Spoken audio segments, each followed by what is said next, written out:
رسول کے بعد جس نے سب سے بڑی جرت کی وہ جناب سیدہ فاطمہ الزہرا. دربار میں جاتی جرت چاہیے نا کہ آپ وقت کے حاکم کے سامنے کھڑے ہوں اور اپنا حق مانگیں اور وہ حدیث پیش کریں, آپ رد حدیث میں دلیلیں دیں اور قرآن کی آیتیں دیں. جرت جناب سیدہ, قیمت ادا کی, پہلو توڑا گیا, قیمت ادا کی, جناب محسن شہید ہوئے. ولایت کے لیے نعرے مارنا کوئی بڑی بات ہے, لیکن اس نعرے کی قیمت کون ادا کرے گا؟ اس راہ ولایت پہ چلنے کی قیمت کون ادا کرے گا؟ آج ہے جرت کسی حکمران میں کہ امریکہ کے خلاف لفظ بولے, لفظ,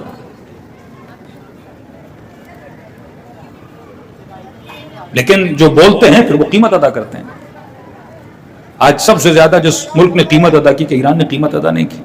سائنٹسٹ مارے گئے, جوان مارے گئے, سب مارے گئے. مسئلہ کیا ہے کہ آپ اسرائیل کے خلاف کیوں بولتے ہیں؟ آپ امریکہ کے خلاف کیوں بولتے ہیں؟ آپ ان کی پالیسیز کے خلاف کیوں بولتے ہیں؟ آج ہے کسی صاحب اقتدار میں یہ جرت کہ ظالم کے خلاف بولے؟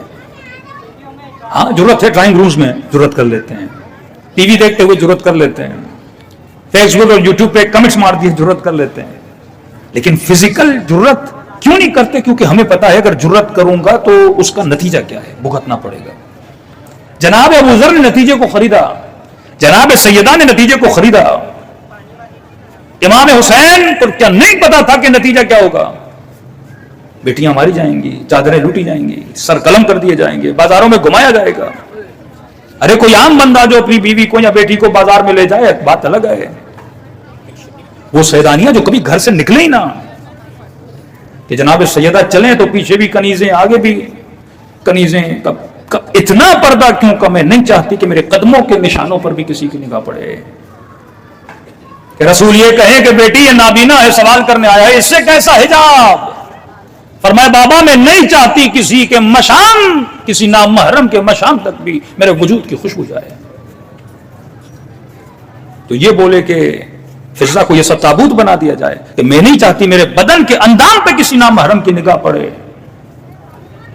اسی کی بیٹیوں کو بازاروں میں لایا جائے. جرت کے ساتھ قیمت کو ادا کرنا کہ ہر کسی میں نہیں ہوتا, بولتا ہر کوئی ہے, لیکن جب قیمت کی بات آتی ہے آدھے لوگ بھاگ جاتے ہیں. جیل سہنا ہر کسی کے بس کی بات نہیں, کوڑے کھانا ہر کسی کے بس کی بات نہیں, ظلم سہنا ہر کسی کے بس کی بات نہیں, 14 سال زندان میں رہنا ہر کسی کے بس کی بات نہیں. پہلی صفت صاحب بصیرت, حق کو پہچانے. دوسری صفت صاحب جرت, حق کو پہچانا, حق کے لیے آواز کو بلند کرے. تیسری صفت جب آواز بلند کی ہے تو پھر قیمت بھی ادا کرنی پڑے گی. اگر آپ میں یہ ہمت نہیں ہے قیمت ادا کرنے کی تو چھوڑ دو. کئی لوگوں کو پتا ہے کہ اگر واقعہ شیعہ نظریات پہ چلیں گے تو شاید مار بھی دیا جائے. اگر دین و دین کے لیے کام کریں گے. ایک فلمی ایکٹریس تھی, تو ایک پروگرام تھا, اس سے پوچھا گیا کہ آپ کا دل نہیں کرتا کہ آپ حجاب کریں؟ اس نے کہا میرا دل کیوں نہیں کرتا حجاب کروں؟ کرتا ہے. لیکن پاکستان کی فلم انڈسٹری میں کوئی عورت اگر حجاب کر کے ایکٹنگ کرے گی اسے ڈرامے نہیں ملیں گے. مطلب اسے حق اور باطل کا پتہ ہے کہ میں جو کر رہی ہوں وہ غلط ہے, لیکن ملک کا ماحول ایسا ہے کہ آپ کو ڈرامہ نہیں ملے گا. کوئی جوان بول دے ہاں میں ایکٹنگ تو کروں گا کیونکہ ایکٹنگ شرعاً حرام نہیں, ایکٹنگ کروں گا لیکن شرعی قاعدے اور قانون کے اندر نہ محرم کو ہاتھ نہیں لگاؤں گا مثلاً, یا مثلاً گانے میں ڈانس نہیں کروں گا, باقی جو سیریز ہیں اس میں ہم ایکٹنگ کریں گے, کوئی ڈرامہ اسے کاسٹ نہیں کرے گا. تو اس خاتون نے کہا میرا بھی دل کرتا ہے میں حجاب کروں, لیکن ہماری فلم انڈسٹری ایسی ہے اگر میں یہ کروں گی تو مجھے ڈرامہ نہیں ملے گا, اور میں اس قیمت کو برداشت نہیں کر سکتی کیونکہ میرا گھر اسی سے چلتا ہے. صاحب بصیرت ہے, حق کا پتہ ہے, عمل بھی کرنا چاہتی ہے لیکن اس کی قیمت ادا کرنے کے لیے تیار نہیں ہے.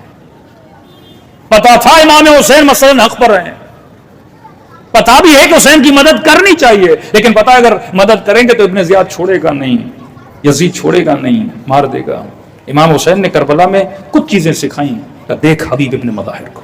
اور صاحب بصیرت, صاحب جرت اور قیمت ادا کرنے والا, جب پتا چلا حسین حق پر ہیں فوراً کھڑا ہوا کہ حسین حق پر ہیں, جرت اطاعت کی, جا کے امام کا ساتھ بھی دیا, اور پتا تھا کہ اور اگر ساتھ دو گے تو قیمت بھی ادا کرنی پڑے گی, بیٹا مارا جائے گا, خود مارے جاؤ گے, قیمت بھی ادا کی.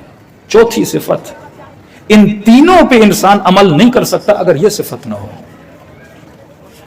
معصوم فرماتے وہ ہے صفت شجاعت.